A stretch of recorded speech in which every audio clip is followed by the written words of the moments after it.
Namo Om Vishnu Padaya Krishna Prastaya Bhutale Shrimati Bhakti Vedanta Swami Namane Namaste Saraswati Devi Gauravani Pracharani Nirvasesha Sunyavadi Paskachada Satarani Shri Krishna Chaitanya Prabhu Nityananda Shri Advaita Gadadara Shivasari Gaur Bhakta Vrinda Hare Krishna Krishna Krishna Hare Hare Hare Rama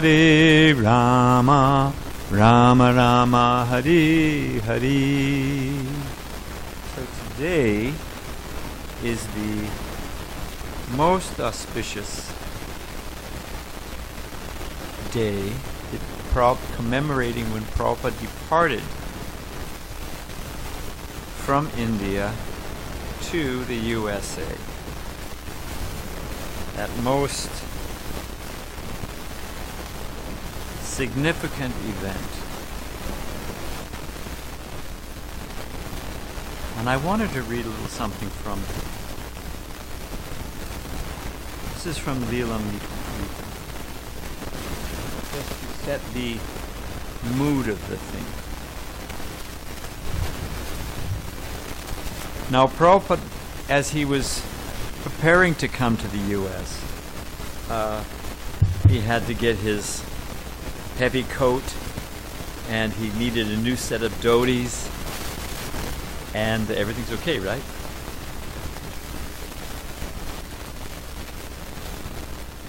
All right. So the and his P form and this form and that form. So when all that was happening, Prabhupada was staying at the Scindia colony. It's where they had the employees. They have a place that they stayed. And so Prabhupada had someone. He wasn't trying to push Mr.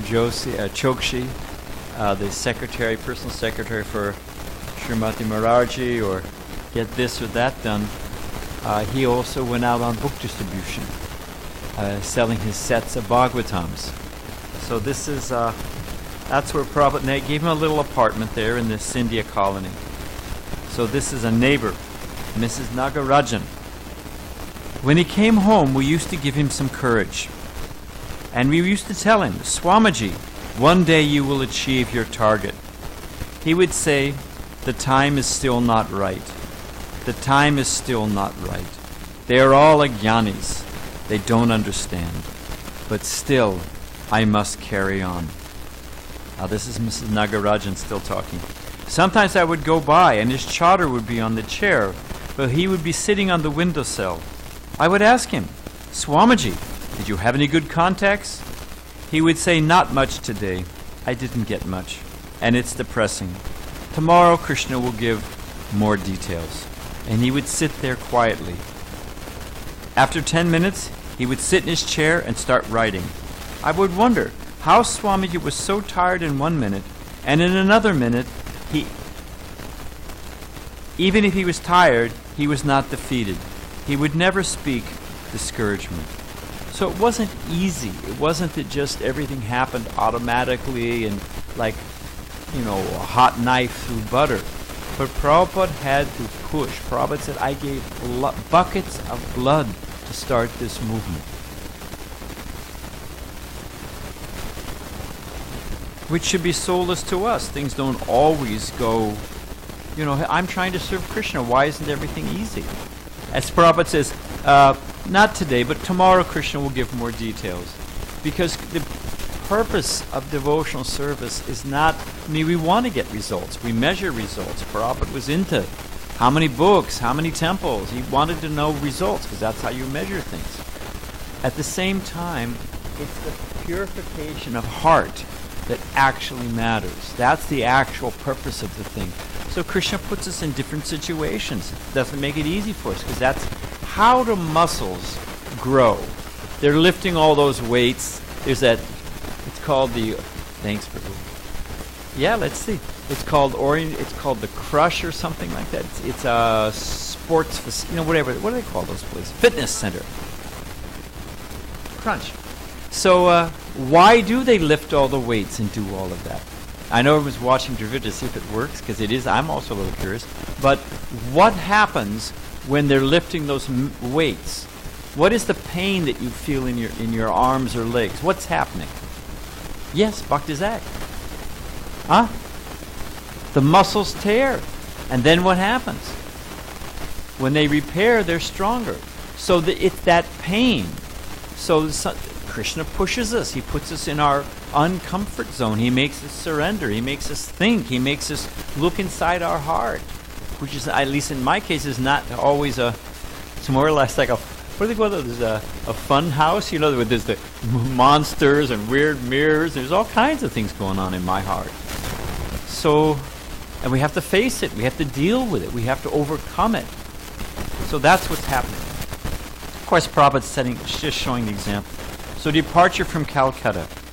As the day of his departure approached, Bhaktivedanta Swami took stock of his meager possessions. He had only a suitcase, an umbrella, and a supply of dry cereal. He had some oats. He didn't know what he would find to eat in America. Perhaps there would be only meat. If so, he was prepared to live on boiled potatoes and cereal. He said, Swamiji, there'll be nothing to eat. And Prabhupada said, then let me die, but I must go. If so, he was prepared to live on boiled potatoes and the cereal grains. Hey, look at that. Dravida Prabhu to the rescue. Thank you so much. You and Ram's prayers.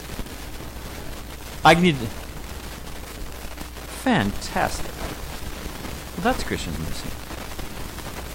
His main baggage, several trunks of his books, was being handled separately by Scindia Cargo. 200 3-volume sets. The very thought of the books gave him confidence. Prabhupada said, I was not going empty-handed. He was going with you. Everybody else came to beg from America, the Indian government, Powdered milk, so many things they were begging for. I've not come as a beggar. I've come to give. In fact, see that little brochure next to it?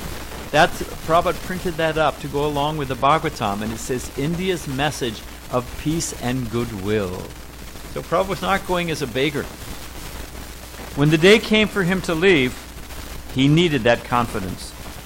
He was making a momentous break from his previous life, and he was dangerously old and not in good health. And he was going to an unknown and probably unwelcoming country. To be poor and unknown in India was one thing.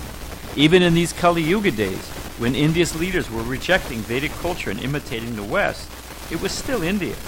It was still had the remains of Vedic civilization. He had been able to meet millionaires, governors, the prime minister, simply by showing up at their door and waiting. A sannyasi was respected. The Bhagavatam was respected. But in America, it would be different. He would be no one, a foreigner. And there was no tradition of sadhus, no temples, no free ashrams. But when he thought of the books he was bringing, transcendental knowledge in English, he became confident. When he met someone in America, he would give them his flyer, Srimad Bhagavatam, India's message of peace and goodwill. It was August 13th, just a few days before Janmashtami, the appearance day, anniversary of Lord Krishna. The next day would be his own 69th birthday. During the last years, he'd been in Vrindavan for Janmashtami. Many Vrindavan residents would never leave there. They were old and at peace in Vrindavan. Okay. It was why all Vaishnava sadhus and widows had taken a vow not to leave, even from Mathura, because to die in Vrindavan was the perfection of life. And the Hindu tradition was that sannyasi should not cross over the ocean and go to the land of the Malechas.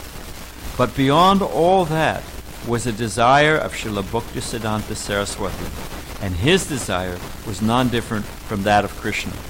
And Lord Chaitanya had predicted that the chanting of Hare Krishna would be known in every town and village of the world. Prabhupada said in Gaudiya Math, it was considered like a hyperbole, just like, just some prosaic,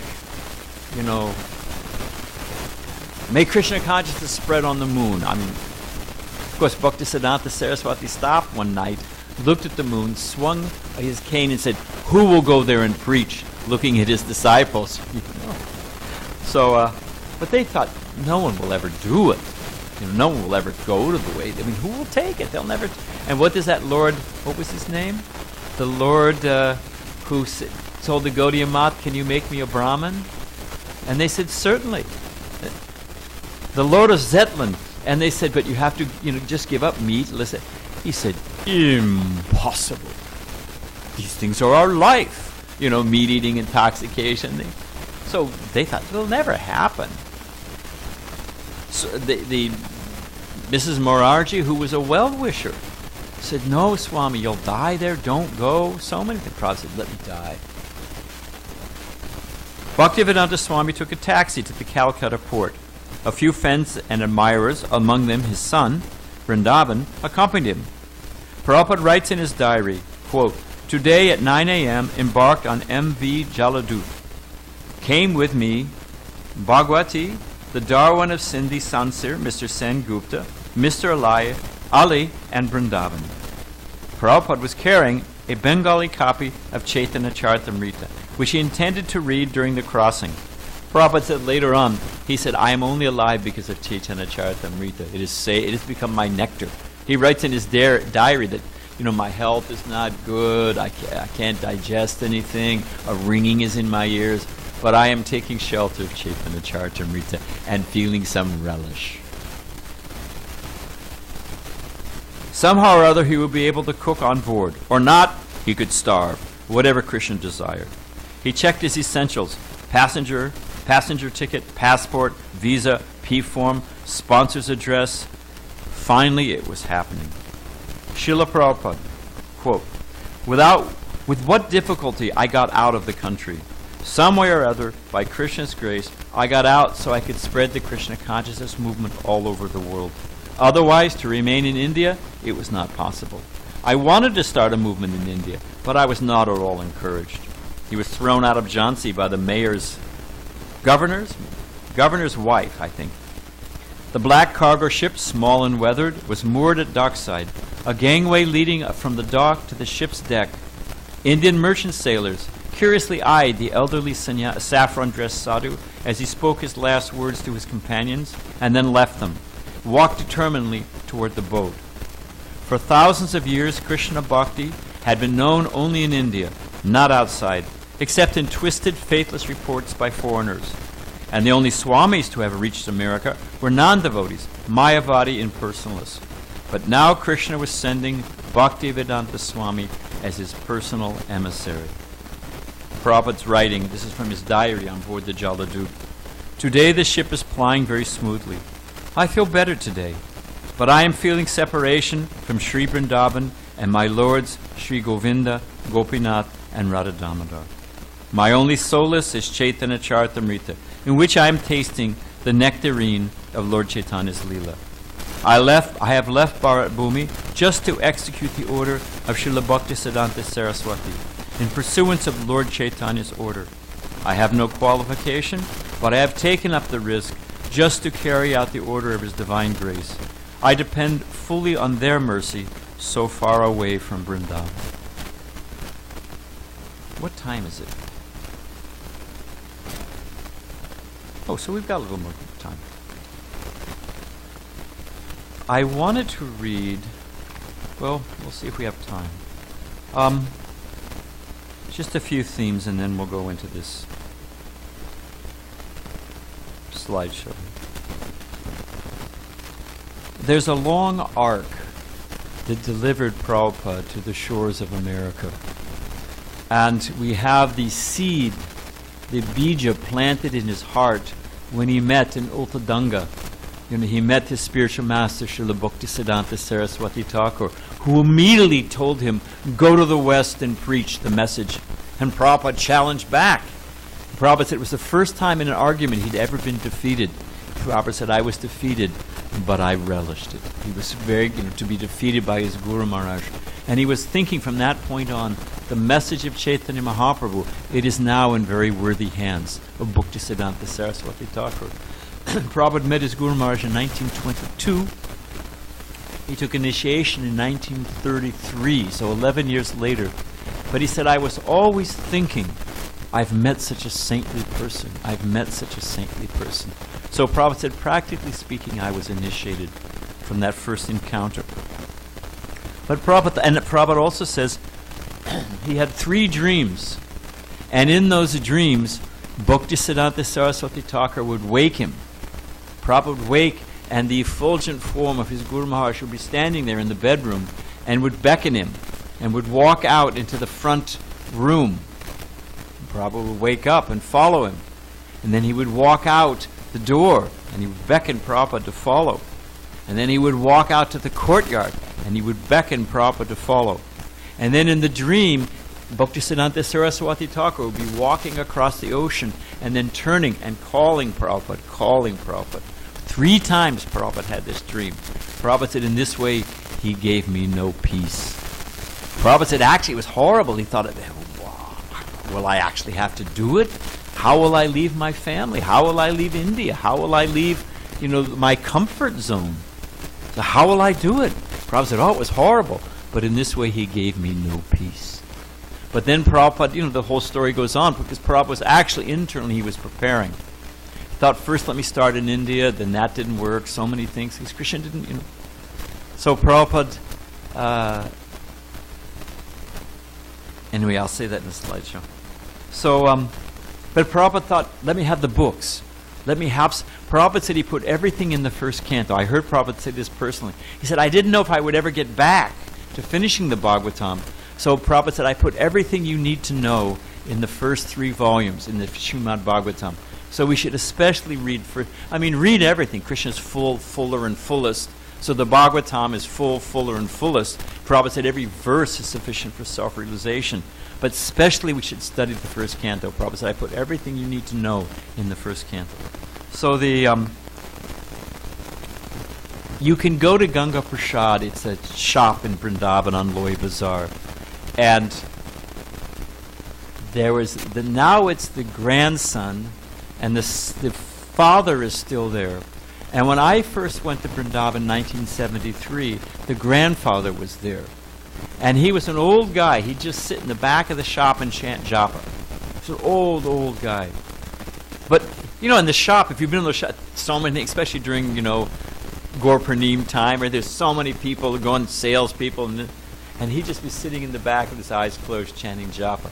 But if somebody misquoted a price, he was right on it. He was like, it was quite far out. Somehow or other, we became friends. And he told me, one day, he just turned to me and he said, your Guru Maharaj, he was not like the others. He said, the others come, they're loitering in Loy Bazaar, he said. He said, but your Guru Maharaj, he would just come and go. He would come. We wouldn't see him for a few days. Then Prabhupada would come buy some chilies. There's that notebook when he first came to America, postage stamps, chilies. You could see how tight Prabhupada's budget was. So, Prabhupada would come buy a little, he'd buy a typewriter, ribbon, something, but then you wouldn't see him. And he was always very focused. He didn't waste any time. So, Ganga Prasad's father told me that I thought he must be keeping some woman. What is this man what is he so fixed on? So he followed Prabhupada home.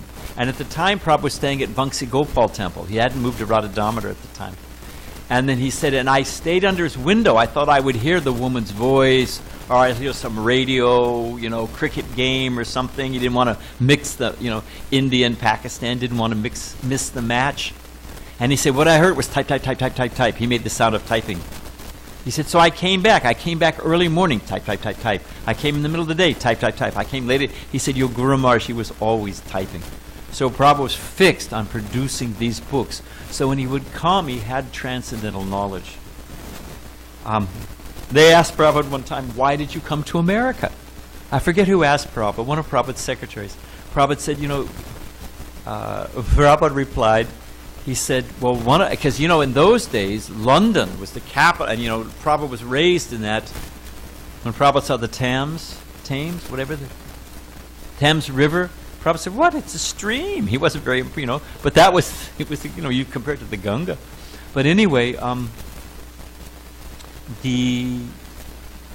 Prabhupada said, well, one of my godbrothers went to England and failed.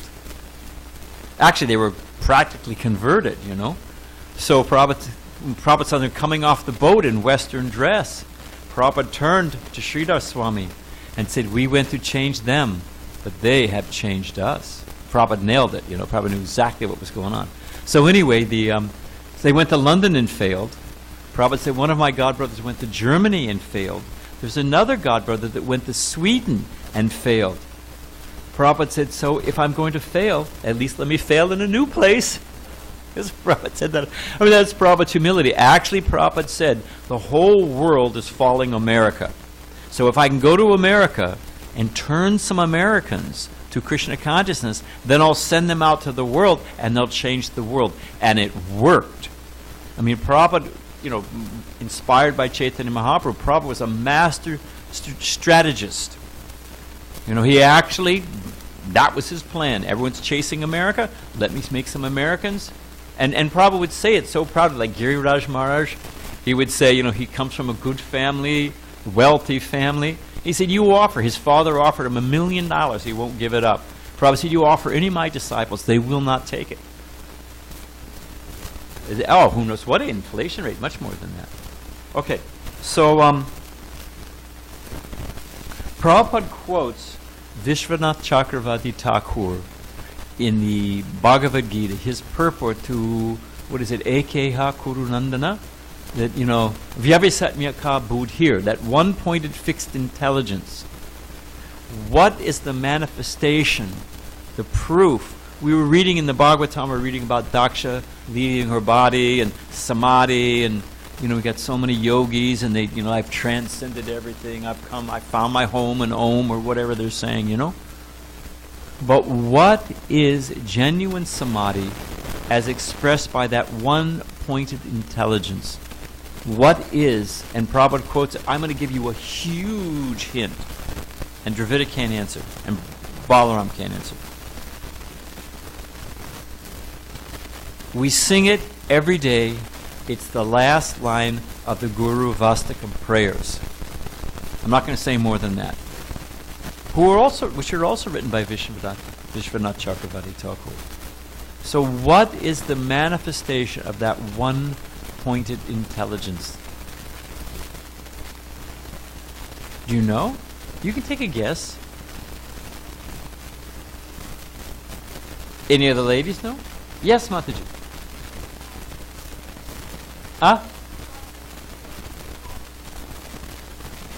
Okay. Purest. But the thing is, it's being fixed on the order of the spiritual master. Let me serve the order of my spiritual master. And in the service of Chaitanya Mahaprabhu's mission. That's the one, that's samadhi. Because the senses, like I said the other day, don't think about the color red. Oh, everybody's thinking the color red. You cannot, actually nature abhors a vacuum. It's one of the basic principles of physics, and it's true. You can't think of nothing. Try to think of nothing, you think of white, or you think of, you can't do it. Krishna. But the senses engaged in the service of the master of the senses, that is the one-pointed perfection. And that service is the order of the spirit. So we see that order of Srila Prabhupada's Guru. You go to the West, you deliver these people. He couldn't sleep, couldn't rest.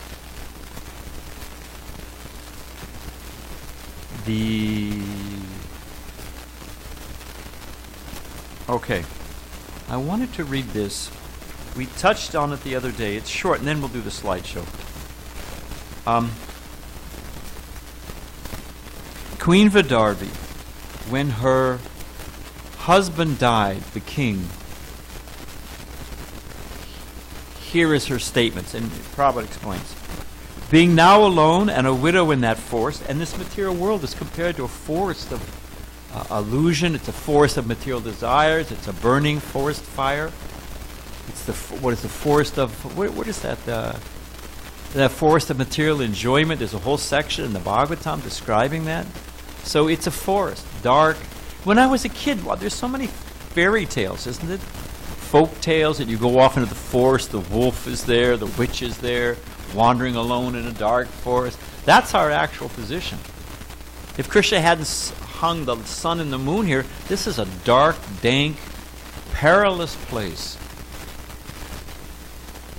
Figuratively, the queen is supposed to be the disciple of the king. Thus, when the mortal body of the disciple, like the spiritual master is like the king, and we're like the queen, we're like the disciple. Sometimes the queen is compared to the intelligence, the king, the soul.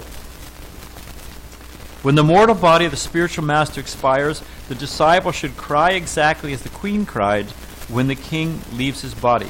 However, the disciple and the spiritual master are never separated because the spiritual master always keeps company with the disciple.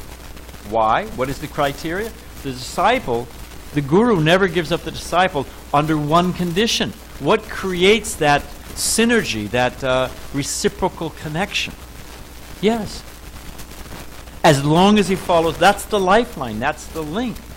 Just like we needed the right cord so the current could flow both ways. The signal could flow. As long as the disciple follows strictly the instructions of the spiritual master. Just one more verse in short purport. She then prepared to a blazing fire with firewood and placed her dead body of her husband upon it. When this was finished, she lamented severely and prepared herself to perish in that fire with her husband. Purport. You've got the image in your head, the picture in your head. She's ready to walk into fire rather than live without her husband. Similarly, what should the disciple do without the association of the spiritual master? We should all go jump off. What do people jump off? Coronado Bridge. That would be the job. Although there is a man who survived jumping off the Coronado Bridge. He said, I realized that all the problems of my life, all my bad decisions that I'd made in my life could be remedied, except for my most recent one. The decision to step off the bridge. There wasn't much he could do about gravity. Purport. Prabhupada speaking. It is a long-standing tradition of Vedic system that a faithful wife dies along with her husband. Similarly, a devoted disciple of the spiritual master would rather die with the spiritual master than fail to execute the spiritual master's mission.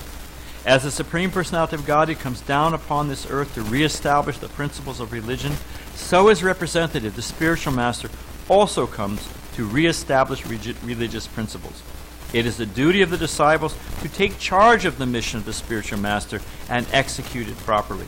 Otherwise, the disciple should decide to die along with the spiritual master, to see this mission of the spiritual master decay and fall apart, to see the temple run down, to see the books not going out, and as long as my belly is fat because I'm taking the Raj Bhog offering, better to die, frankly. But to make one's best attempt doesn't mean that everything has to be successful. But that's all that's asked, is one makes one's best attempt. And that we all can do. So just to finish this and then we'll jump. Otherwise, the disciple should decide to die along with the spiritual master. And then Prabhupada makes it clear. In other words, the disciple, in other words, to execute the will of the spiritual master, the disciple should be prepared to lay down his life and abandon all personal considerations. That's what it means to give up one's life. It means that one gives up all personal considerations and gives one's full. I have no separate, like a sannyasi.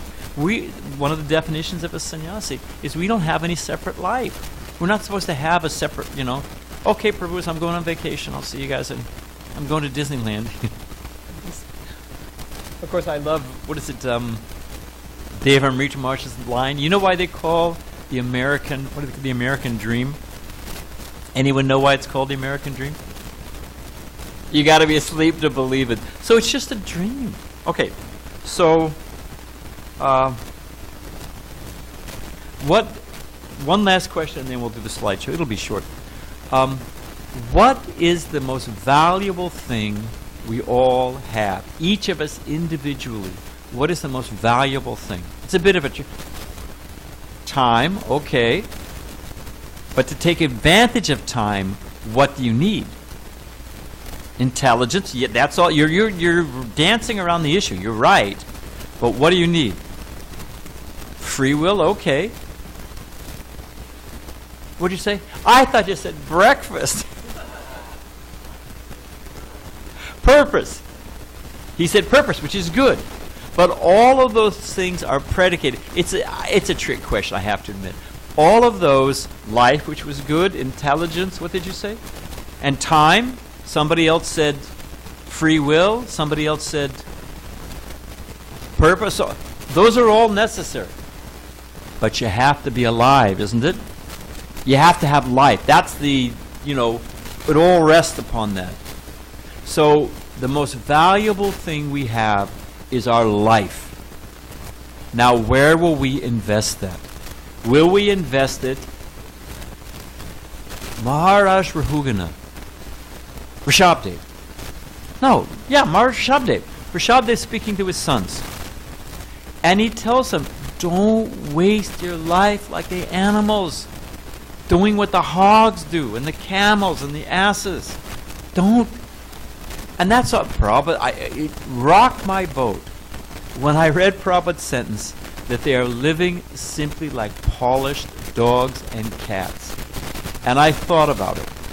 And I said, like you eat, and you start from the outside and move in with all the different spoons and all the different, so many dishes for this and that and so many things, I remember being at a wedding one time, and there was a certain bowl that you're supposed to use for rinsing your fingers after you have the hors d'oeuvre, and a guy I was with drank it because it was lemon, because it's a little lemon to cut, So, okay, but what they were eating raw oysters. I mean, seagulls eat raw oysters, So you're a bird brain. You're no better than a bird brain. And we can go. We don't have time to go into it, but that's where we should invest the most valuable thing, our life, in doing what the dogs and the hogs, what we've done in so many lifetimes. With this human existence is original, been there, done that. We've been there, we've done that. We've won the lottery.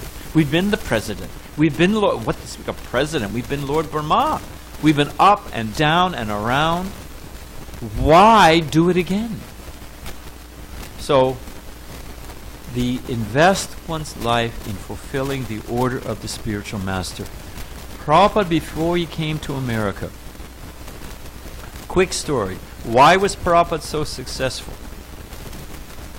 He had unflinching faith in the order of his spiritual master, Chaitanya Mahaprabhu's mission. Prabhupada had unflinching faith. And he had faith in the power of the holy name. Just get them to chant the holy name and give them the instructions of Chaitanya Mahaprabhu, and this movement will spread around the world. But Prabhupada gave this example one time. Different things carry electricity. Some things don't carry. Why do they use rubber as insulation on an electrical wire? It doesn't carry the current. What's a little bit better? Water. What's a little bit better? Copper. Why? Each has less resistance. Each has a greater percentage, 10%, 50%, 60%, of the current that can flow through. It has less resistance. I think the best now is some kind of fiber optics, because it only has like 3%, because of friction, there's some resistance. So there's like 3% resistance. So, if we give our life with no resistance, Prabhupada had no resistance, and therefore 100% of Chaitanya Mahaprabhu's mercy could flow. But he didn't get that by osmosis. One meditation, and then we'll start this. When Prabhupada, Gaur Chand Goswami, as a young boy, we're not so bad. Gaur Chand Goswami, as a young boy, living at the Radha Damodar temple, where Rupa Goswami's samadhi is, he used to hear in the night sometimes someone crying. Some man is crying. Who gets that? Is he crying over he's lost his wife? He's crying over his riches that were lost? who could that be crying in the middle of the night? So he was a young boy. He was curious. He put some boxes together, climbed up, looked over the wall into the courtyard, because there's several different courtyards in areas, looked over the wall. You can see the place. Looked over the wall into the courtyard, Rupa Goswami's samadhi. It was a full moon, Bhajan Kutir. It was a full moon. You know what he saw? Dravida Prabhu. He saw Prabhupada sweeping. You're on the right. Sweeping, chanting, and crying.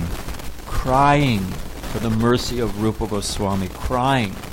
And Advaita Bhavan, Advaita Charya called down Chaitanya Mahaprabhu, with the offering a little Ganga water and like that.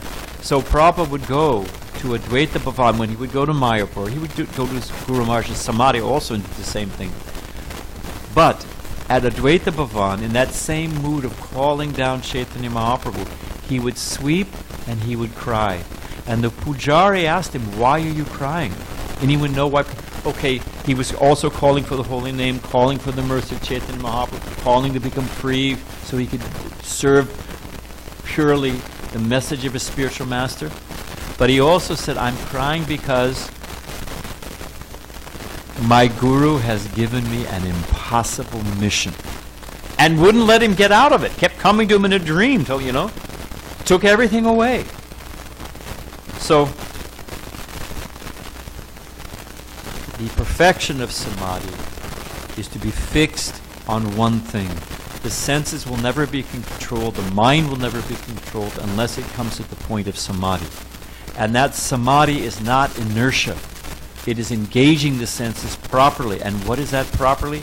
In the service of fulfilling the order of the spiritual master.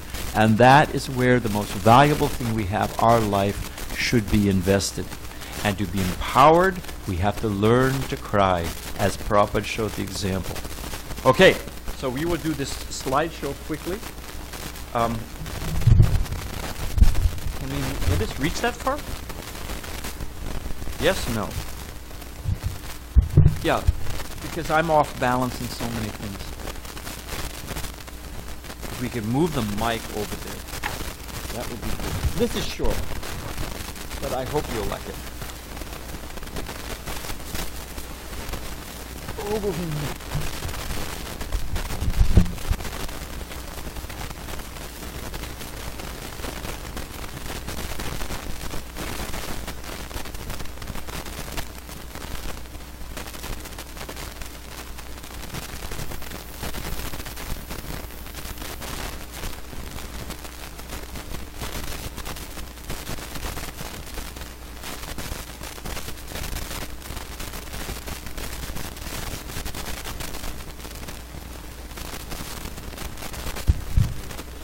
Thank you.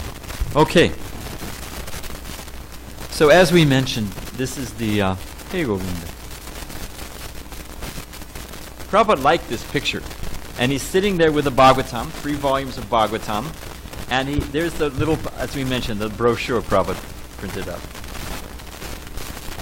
Now, it's not that Prabhupada was struggling and no money and lamenting. There's the saying, what is it? Anyway, I heard a lady say this to me, that old age without money isn't worth living. And it is pathetic, if you're old and your teeth are falling out. And old age is vicious. It is not, do not go gently into that long good night, but rage, rage, rage against the dimming of the light. It is not easy. So Prabhupada's an old man, apparently with no money. His businesses had failed, although an astrologer had predicted that Prabhupada would one time be one of the wealthiest men in the world. But he meant, Krishna consciousness and spreading his. So, but Prabhupada wasn't feeling like that. There was a picture of Prabhupada, and of Prabhupada sitting and chanting in Radha Damodar. And Prabhupada said, Prabhupada, you look so happy. And Prabhupada said, you cannot imagine the ecstasy I was feeling. So Prabhupada's living in Vrindavan is a liberated, beyond liberated, pure Krishna Bhakta. There he is. So this is an old picture of Vrindavan. This is right behind our Krishna Balaram. This is the old, right behind our Krishna Balaram temple. And that's how Brahman... Now it's all... You can't... It's not even like that. It's all big buildings and so many different things. Okay. This is the old Parikram path. I mean, anyone who's been to Vrindavan knows what it looks like now, but that's the world Prabhupada was living in. This is the transcendental skyline. This is looking at Vrindavan. This is looking out. I mean, looking from across the Jamuna to Vrindavan. The other picture, that's on the top of Madan Mohan Temple, where Sanatana Goswami used to sit and chant his japa. Prabhupada said he was the unofficial mayor of Vrindavan. This is looking at Keshigat, across the Jamuna. And this is the atmosphere Prabhupada was in, a pure Krishna consciousness. This is Kusum Sarovar in Vrindavan. I mean in Govardhan. This is Radha. Where is that? I think this is Radhakund. Yeah, this is Radhakund. I mean, just imagine. This is Radha Damodar. Prabhupada used to sit and chant japa right outside his rooms. And beautiful Radha Damodar, Jiva Goswami's deities. So it wasn't Prabhupada. And you know, Prabhupada said when he came to America, what was the first thing Prabhupada noticed about New York City? It smelled like dog stool. It was not a nice place, you know. Prabhupada used to come, and that Mr. Forrester, who worked for the Scindia line, he was their New York office, Prabhupada would come like once a month. Prabhupada would, for the first, you know, I don't know how many, 6, 7 months, something like that. Prabhupada would come, and he would ask, when is the next boat leaving? And then after coming, next, you know, Scindia ship back to India. And after coming and asking, and then never booking a ticket, Mr. Forrester said, I don't think you're going back. Why do you come? Prabhupada says, I know, but it gives me some solace. Prabhupada, just to think that he could, well, okay, you know. So it wasn't a wonderful, you know, this is where Prabhupada was living. This is what the world Prabhupada was in. But he was always meditating on the order of his spiritual master. This is Prabhupada's room in Vrindavan. He's looking out that window. You can go there and look out that window and you see the samadhi of Rupa Goswami, the Bhajan Kutir, and Prabhupada would meditate on the order of his Guru Maharaj. This is Rupa Goswami's Bhajan Kutir. Prabhupada's father told him, you know the example, this is Prabhupada at Radhakund, and his Guru Maharaj, Bhaktisiddhanta Saraswati Thakur, said, if you ever get money, print books. If I could, I'd tear the marble out of these buildings, because now everyone's fighting and arguing, and I want a window with a view, and this and that, you know. Prabhupada took that order, and the dreams are already talked about. Prabhupada, we don't have time to tell the story, but Prabhupada actually had the darshan of Rupa Goswami. He never told the story. He said, Hari Sari said, Prabhupada, you know, during massage, Prabhupada would sometimes talk about his, you know, childhood or early days of the Gaudiya Math. So Hari Sari waited for the right moment, then asked Prabhupada, Prabhupada, they say that you had darshan of Rupa Goswami. Prabhupada said, that is common knowledge. In other words, he didn't want to talk about it, but he didn't deny it. You know?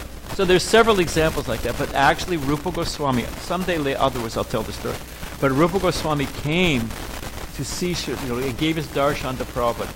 And anyway, Prabhupada said, Rupa Goswami told him, you just go there.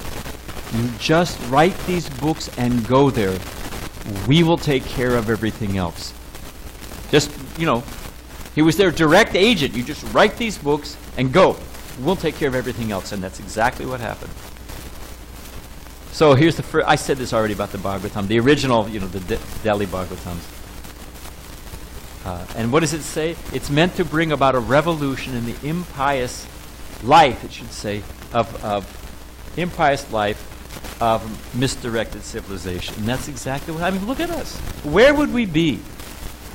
You know, I'd probably be dead or my teeth punched out because of my sarcasm or committed suicide. Who knows where I'd be? Or I'd be fat, rich, and arrogant. So, completely saved. So this is Prabhupada. Maybe I can make this a little smaller. This is Prabhupada chanting japa at Chippiwada. This is and I'll give you an example of what Chippiwada looks like. Oh yeah, I guess I can do that. mean, that's a little better. Not my mouth, but... Okay. So, and these are Prabhupada's rooms at Chippy. That's where it's a interior courtyard, like a building, and then you go in the door and there's a courtyard, and that courtyard for ventilation and light goes all the way up to the roof. So this is on the second or third floor of the interior. Prabhupada talks about how he would hear the householders fighting. Now that's a grill. That's a grill that goes down to the temple room. And he would hear people bickering and arguing. Prabhupada had those 3 doors were Prabhupada's rooms, but there were other rooms, But because it was close to where the printing, Mr. Sharma, what was his name? At Jain Printing Press. Well, Prabhupada, he wanted to look at the galley prints and catch the airs and raise money and, So he would stay in Delhi at Chippywada, leave that beautiful Vrindavan. This is the ticket, confirmation of the Jaladuta ticket, listing Chippywada as the address. But there's this personal memorandum. Scindia gives Prabhupada's passport, gives the date. That's Prabhupada's ticket. This is that interior courtyard. This is the interior of Chippywada temple. We now own that by Gopal Krishna Maharaj's expert arrangement. We actually, I think we have like a 99-year lease with an option for 99 years more, because no one was there to really take care of the deities. But they had to work it out with a trust. But we now have that, and it's nicely restored. It's really quite nice. Here's the deities, Radha Vallabha, at the Chippywada temple.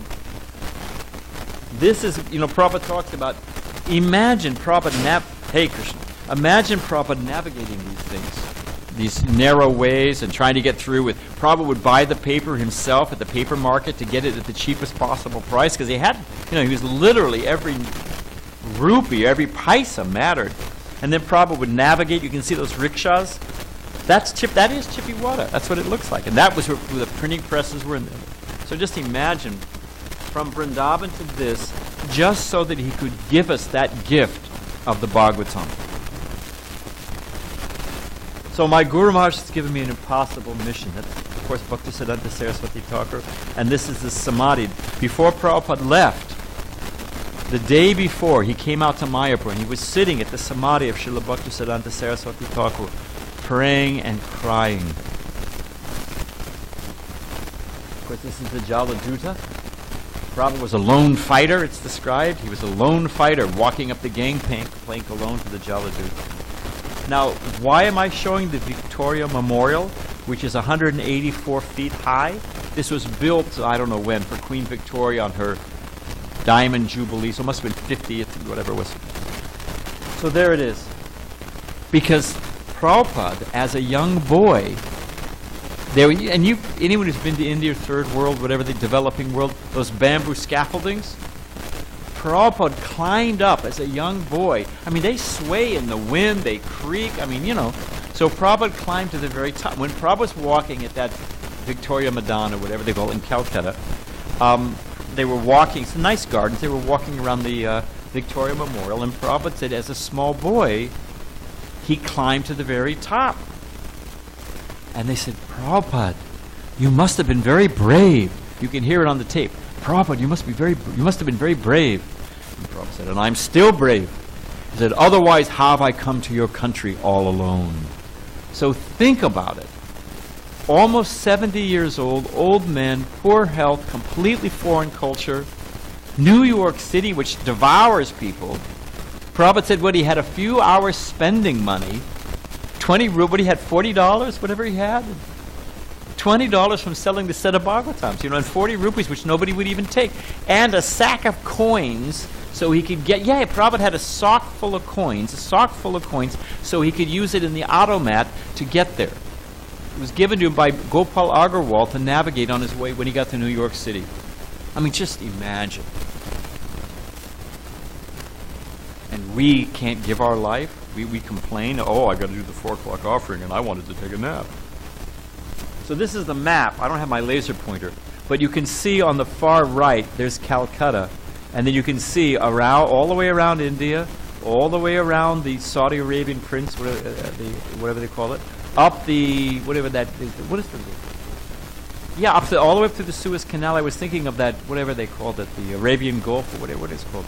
Anyway, Persian Gulf. So saved up and then, all the way across the Mediterranean, then all the way across the Atlantic to first Boston and then New York. We're almost done. And anyone remember what did the captain or the captain's wife say about their crossing of the Atlantic? Huh? Most peaceful. But it wasn't easy in the beginning. Anyone here ever been? I've been seasick. Anyone ever been seasick? Oh, it is rough, isn't it? You're completely vertigo. You can't. Your head is spinning. You get a splitting headache, and you're throwing up. It's really nasty. So Prabhupada got sick, and then he had a heart attack. But, as Prabhupada said, he had a dream. Krishna in his incarnations took charge of the Jaladuta, and Krishna, as a cowherd boy, was massaging Prabhupada's chest. And Prabhupada, that's because he had two heart attacks, and Prabhupada thought, if I have the third, it will kill me. I won't be able to survive. But then that night, Krishna came to him massaging his heart, and Prabhupada had a dream, said they were all protecting the boat. Krishna took charge. And this is the last slide. So from that, this is Prabhupada sitting on the Vyasasan in San Diego, by the way. That picture on the left is Prabhupada in San Diego in Balboa Park. And then this is Rath Yatra down New York City, down Fifth Avenue. And Prabhupada said it was Fifth Avenue is the most important street in the most important city in the most important country in the world. And Prabhupada arrived with $20, 40 rupees, a sack full of quarters, and nobody. And within a short time, he's sailing down Fifth Avenue, most important street in the most important city in the most important country in the world as far as influence, with thousands of followers. Huh?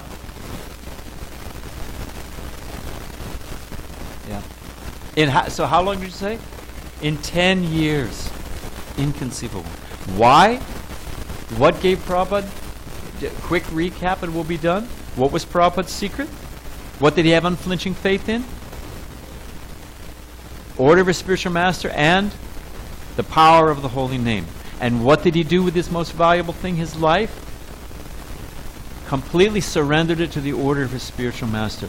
If I have a whole bunch of air blowing into this building, like this fan, it can't do much. But if I take that fan and I focus it and focus it and focus it and focus it to a tiny point, it can drill through a wall, isn't it? Yeah, definitely. Water, they carve stone. So in the same way, if we have that one point of intelligence, we can move mountains. And that's what this world needs. Okay, thank you very much. All glories to Srila Prabhupada.